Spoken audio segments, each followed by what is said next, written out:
전홍준 어트랙트 대표가 SBS 그것이 알고 싶다 제작진이 아직도 사과 한마디 없는 상황에서 SBS 인기가요에는 피프티가 출연하지 않을 것이라고 공표했습니다. SBS 그알은 작년 8월 19일 빌보드와 걸그룹 누가 날개를 꺾었나 편에서 전홍준 대표를 악덕 사장으로 거짓 방송을 만들어 놓고 또 방송통신심의위원회 경고 조치까지 나왔지만 전혀 반성이 없는 것입니다. 그런데 당시 그알 방송에 출연했던 빌보드 칼럼니스트 제프 벤자민이 미니진 사태에도 등장했습니다.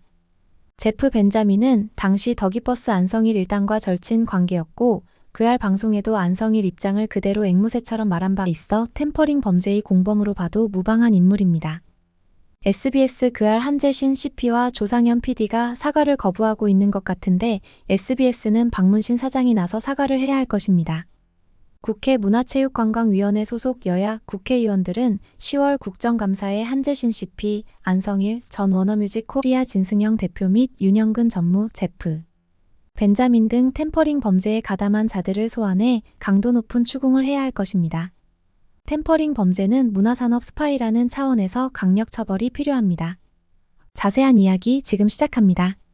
피프티가 26일 목요일 엠넷 M카운트다운, 27일 KBS 뮤직뱅크, 28일 MBC 쇼 음악중심에 출연하는 가운데 SBS 인기가요에는 빠져있어 궁금증이 커지는 상황에서 전홍준 대표가 입을 열었습니다. 전홍준 대표는 안진용의 기자수첩과 통화에서 예능과 교양이 다르다고 하더라도 그것이 알고 싶다에서 어트랙트와 인간 전홍준에게 너무 큰 실수를 했어요면서 주위에서 예능과 교양이 다른데 홍보 차원에서 나가면 어떠냐고 해요. 저는 홍보 못해도 상관없어요. 어떤 때는 돈보다 명예나 자존심이 훨씬 중요해요고 말했습니다. 그리고 죽다가 살아났는데 사람이 죽음이라는 게 두 개가 있어요. 하나는 육체적인 죽음이 있고 하나는 경제적인 죽음이 있어요 라고 말했습니다. 이어 나를 경제적인 죽음으로 몰고 갔던 큰 세 집단 중에 하나예요. 워너뮤직 코리아, 더기버스 안성일, 백진실, 그 다음에 SBS 그것이 알고 싶다라고 강조했습니다. 따라서 전홍준 대표는 그건 나의 자존심을 뭉갰기 때문이에요. 사람이 어떨 때는 돈보다도 명예나 자존심이 훨씬 더 중요하잖아요 라며 그알 팀이 상식적인 사과와 행동이 있지 않은데 제가 거기 인기가요를 어떻게 나가겠습니까? 미안하지만 SBS 방송국에 CD도 안 갖다 줬어요 라고 설명했습니다. 그렇습니다. SBS 그알은 국민을 개돼지로 알고 조작 편파 거짓 방송을 만들었고 방심위 경고까지 받았지만 여전히 국민을 우습게 알고 있습니다. 전홍준 대표에게 사과를 하지 않는 것은 시청자 국민들에게 사과를 안 하는 것과 마찬가지입니다. 그간 SBS 그알 제작진은 결론과 각본을 짜놓고 시청자 국민을 속이는 방송을 해왔는지 합리적 의심을 하지 않을 수 없습니다. 그 과정에서 얼마나 많은 억울한 사람들이 있었는지도 우리는 살펴봐야 합니다. 문제는 방송사 PD들이 아직도 권력인 것처럼 과거 관행대로 군림하고 있다는 것입니다. 그래서 사과하면 끝날 일을 사과 한마디 없이 버티는 것입니다. 전홍준 대표는 연락은 전혀 없었어요.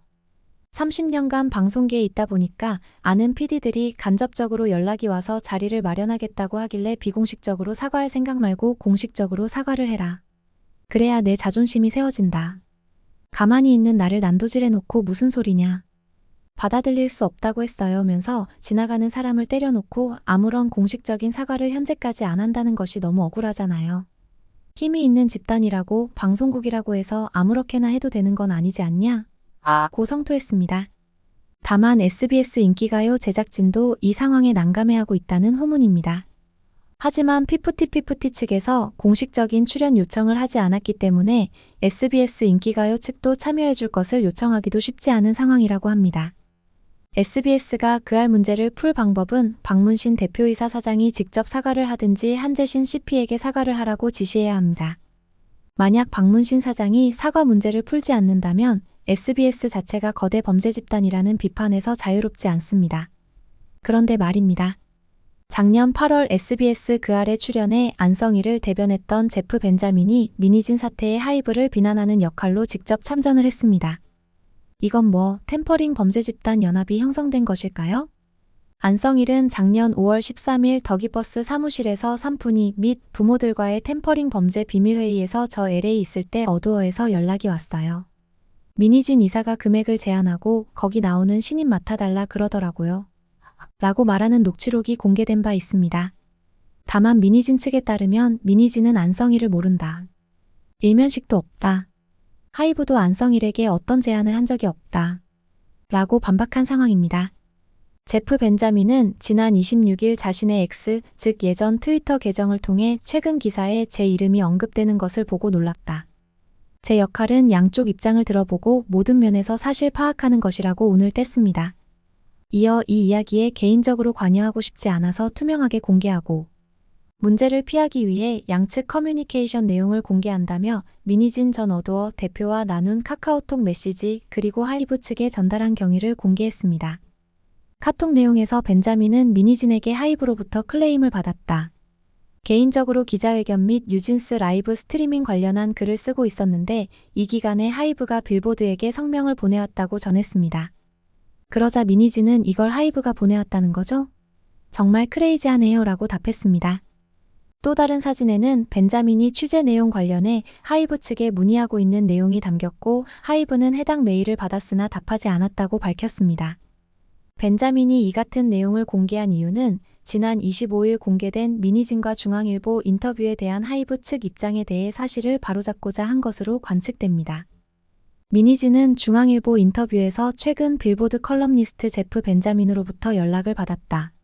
하이브의 PR 대행인 TAG라는 회사에서 나에 대한 비방이 가득한 자료를 보내줬는데 내용이 너무 편향적이고 뭔가 이상하여 나에게 사실 확인을 하고 싶다고 했다면서 겉으로는 프로듀서를 5년으로 제안했다며 홍보하면서 뒤로는 해외 매체에까지 비방 자료를 뿌리는 회사를 어느 누가 믿을 수 있겠나고 호소했습니다. 즉 벤자민이 민희진에게 접근해 하이브가 비방 자료 보냈다고 이간질에 나선 셈입니다. 이에 하이브는 해외 PR 대행사에서 비방 자료를 뿌렸다는 주장은 거짓임을 칼럼니스트 제프 벤자민도 확인해줬다며 해외 PR 대행사에서 비방 자료를 뿌렸다는 주장도 사실이 아니다. 해당 회사는 민 전 대표에 대한 자료를 배포한 적이 없고 그런 주장을 한다면 거짓말이라는 답변을 했다고 반박했습니다. 그러면서 벤자민도 민 전 대표에게 비방 가득한 자료를 받았다고 말한 적이 없다는 답을 보내왔다고 말해 논란이 커졌습니다. 결국 벤자민이 민희진에게 하이브에서 받은 내용을 바탕으로 접근한 것이 사실이고 민희진은 벤자민 이름을 대면서 비방 자료 보냈다고 과장해 말한 것이 아닌가 싶습니다. 그렇다면 제프 벤자민은 그할 사태가 어떤 행태를 보였을까요? 제프 벤자민은 그할 방송 인터뷰에서 세계적인 성공이 너무 급박하게 다가와 준비가 안 된 듯한 모습이었다. 제가 정말 안타깝고 가엾게 생각하는 사람은 피프티 4명의 멤버들이었다. 라더니 뜬금없이 CEO 같은 사람들은 언제나 자금을 마련해서 다른 회사를 만들면 된다. 프로듀서는 다른 가수에게 곡을 주면 된다고 급발진을 했습니다. 이어 제 주변에서 이 소녀들의 미래가 밝지 않다고 말하는 사람들이 있더라. 전 그게 불평하다고 생각한다라고 어트랙트에서 탈출의 밑밥을 깔았습니다.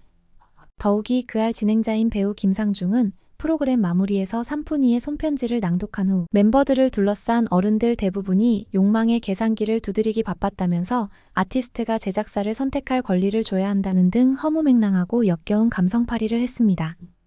이에 상표권법에 정통한 변리사 서유경 변호사는 제프 벤자민 섭외는 문제가 있다. 피상적으로 보면 제3자의 객관성을 가지고 있는 것처럼 보도했는데 이 사건에 대해 전혀 공정성을 기대할 수 있는 인물이 아니다라며 그것이 알고 싶다의 보도는 현재 피프티 사건과 관련해 어트랙트 측이 공정한 재판을 받을 권리를 침해할 수 있다고 꼬집었습니다. 서유경 변호사는 제프 벤자민이 피프티 멤버를 빼내려 한다는 외부 세력으로 지목받은 더기버스 안성일 대표 및 그의 소속사에 속한 가수 손승연과 인터뷰를 하고 우호적인 기사를 게재한 것. 더기버스 직원이 제프 벤자민과 사적으로 만난 사진을 SNS 등에 게재한 것을 문제 삼으며 신뢰 파탄 그리고 이익 형량을 언급했습니다. 서유경 변호사는 그것이 알고 싶다는 인터뷰에 참여한 해외 평론가들이 K-팝 비즈니스를 객관적이고 공정하게 바라보는 인물처럼 묘사해놨다. 그러니 피프티의 영향력과 파급력까지 종합적으로 고려해 그들의 인터뷰를 참고해달라고 얘기할 수 있다면서 기각이냐 인용이냐 애매한 상황 속에서 재판부는 신뢰 파탄과 이익 형량 등을 고려할 것이고 이를 인용한 후 잘잘못은 본안 소송에 가서 따지도록 할 수 있다는 의미라고 덧붙였습니다. 쉽게 말해 당시 진행 중이던 전속계약 효력정지 가처분 소송에서 공정한 외국 칼럼니스트로 포장한 제프 벤자민을 등장시켜 가처분 인용 결정을 받아낼 가능성이 있다는 것이었습니다. 만약 법원이 작년에 가처분 인용 결정을 내렸다면 삼푼이 쓰리정은 이미 독자적 걸그룹 활동을 하고 있고 전홍준 대표는 파산해서 사실상 경제적 사망 상태였을 것입니다.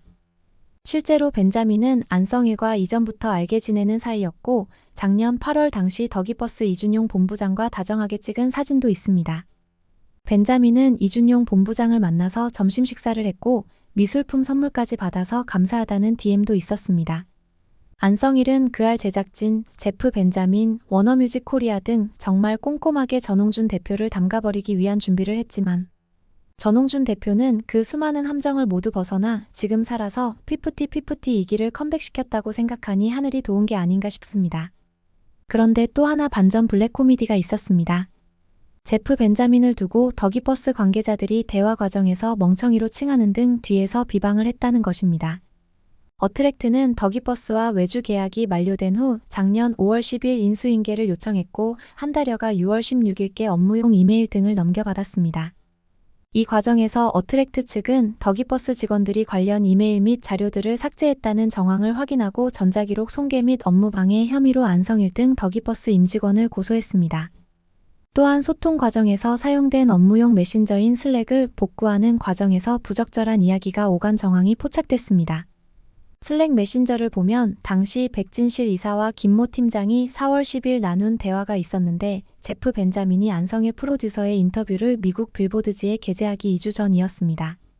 김 팀장은 벤자민이 던진 질문을 공유했는데 벤자민은 기존 K-팝 회사와의 차별성이 모호하게 느껴짐. 다르게 말해서 더기버스가 차별화한다는 부분이 정확히 무엇인가? 라는 질문을 던졌습니다. 이에 백진실 이사는 제프 벤자민 멍청이라고 답했고 김 팀장은 전달했던 내용을 더 심플하고 명확하게 보내줘야 할 것 같아요 라고 거들었습니다. 벤자민은 안성일 일당에게 이용만 당하면서 멍청이 역할을 했다는 방증입니다. 당시 김 팀장은 언론사의 국내 엔터 소속사가 아티스트를 관리하는 개념이 아닌 아티스트가 계약의 주체가 되어 그들을 서포트할 수 있는 파트너를 직접 고르는 글로벌 레이블 계약 구조로 진행하는 것이라고 안성일의 방향을 대변해 말했습니다. 공교롭게도 이 부분은 제프 벤자민을 비롯해 그알이 제시한 논리와 일맥상통합니다. 결국 그알 제작 당시 안성일이 벤자민, 가짜 어트랙트 전 직원, 삼푼이 부모들 등 인터뷰 내용을 모두 관여하고 긴밀하게 그알 제작진과 협의한 것이 아닌가 합리적 의심을 할 수 있습니다. 그런 악조건 속에서도 삼푼이 쓰리정이 어트랙트를 상대로 제기한 전속계약 효력정지 가처분 신청에 대해 서울중앙지방법원은 8월 28일 이 사건 신청은 이유 없음으로 모두 기각한다고 판결했습니다. 항소심까지 갔지만 삼푼이의 건강, 정산 등 모든 주장은 기각됐고 완벽한 어트랙트 승리로 끝났습니다.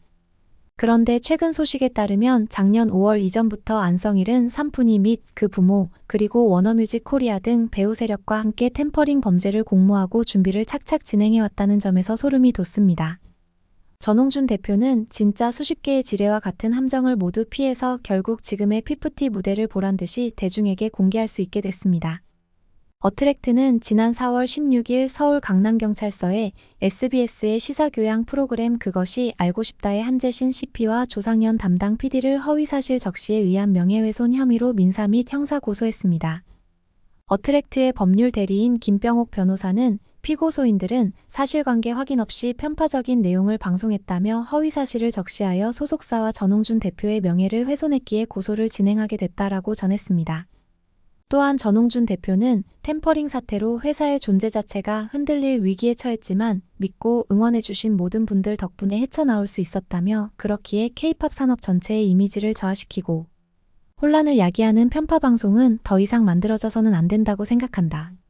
거기에다 피고소인들이 진정어린 어떠한 사과도 현재까지 없었기에 고소를 결정했으며 당사의 명예뿐만 아니라 K-팝 전체의 정의를 지켜내기 위해 힘든 길이겠지만 싸워나가고자 한다라고 밝혔습니다. 그알은 삼푼이 가족들의 거짓말 인터뷰를 진행하면서 소속사인 어트랙트의 반론을 싣지 않았고 가짜 내부 고발자의 인터뷰 내용을 대역으로 재현하면서 대역 재현이라고 고지하지 않은 등 많은 편파 왜곡 거짓 방송 문제가 있었습니다.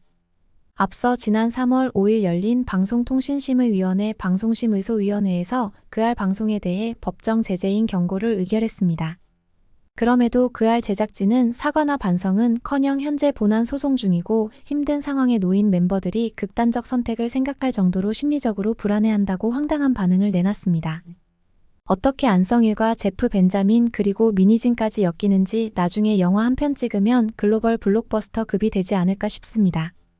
이제 우리 시청자 국민들은 박문신 SBS 사장에게 그알 제작진 징계 및 사과 요구를 해야 할 듯합니다. 그리고 국회 문화체육관광위원회 소속 의원들에게 10월 국정감사에 안성일, 한재신 CP, 전워너뮤직 코리아 진승영 대표 및 윤영근 전무, 제프 벤자민 등을 증인으로 소환을 요구해야 한다고 봅니다. 국회 국민청원 등을 준비하는 분들도 있는데 그알의 분노에 방심이 최다 민원을 요청한 것처럼 국민 대중이 개돼지가 아니라는 것을 보여주어야 할 것 같습니다.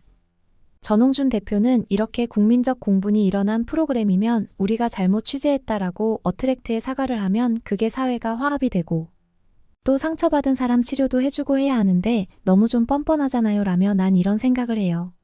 얼마나 억울한 사람이 이 세상에 많을까 화병으로 죽는다는 말이 있잖아요. 라고 말한 것을 기억해야 합니다.